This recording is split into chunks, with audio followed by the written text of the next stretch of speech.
ഈ മോഡൽ നമ്മൾ ഇതിനു മുമ്പ് കാണിച്ചിട്ടില്ല കേട്ടോ. ഇതേ മെറ്റീരിയലിൽ ഒരു മോഡൽ കാണിച്ചിട്ടുണ്ടായിരുന്നു, അത് ഈ മോഡലല്ല. ഇത് 3 തട്ടാണ് കേട്ടോ, ഫുൾ ഓപ്പൺ ആണ്, അടിപൊളി സാധനമാണ്. അതായത് നമ്മൾ മാക്സി ഡ്രസ് പോലെ വരുന്ന ലെയർ ആയിട്ട് വരുന്ന മോഡലാണ്. എന്നാൽ ഫ്രണ്ടിൽ ഒരു കട്ടിങ് കൊടുത്തിട്ടുണ്ട് കേട്ടോ. ലാർജ് സൈസ്, മീഡിയം ലാർജ് ആർക്കൊക്കെ ഉപയോഗിക്കാം. ഇതാണ് അതിന്റെ പാന്റ് വരുന്നത്.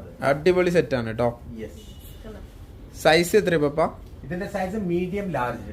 മീഡിയം ലാർജർക്ക് കറക്റ്റ് ആയിരിക്കും. അത്രയും നല്ല ഒരു ഭംഗിയുള്ള ഒരു ജോർജറ്റ് അല്ലേ മെറ്റീരിയൽ? ജോർജറ്റ് ആണ് കേട്ടോ. അതായത് നമ്മുടെ നൈറ കട്ടൊക്കെ നിൽക്കുന്ന പോലെ ഫ്രന്റിൽ കട്ടിംഗ് ആയിട്ട് നിൽക്കുന്ന ഒരു വെസ്റ്റേൺ ആണ് കേട്ടോ. ഓപ്പൺ ആയിട്ട് താഴെ പാന്റും ആയിട്ടുള്ള. പ്രൈസ് എത്രയാ പപ്പ? ഇതിന്റെ പ്രൈസ് വരുന്നുള്ളത് 1996. 1996. ഷോള് വരുന്നില്ല, ടോപ്പും പാന്റും ആണ്. ഓക്കെ, 1996 കേട്ടോ. 1996. ഓക്കെ, ഇതാണ് ഇതിന്റെ അതായത് 2000 റുപ്പീസ്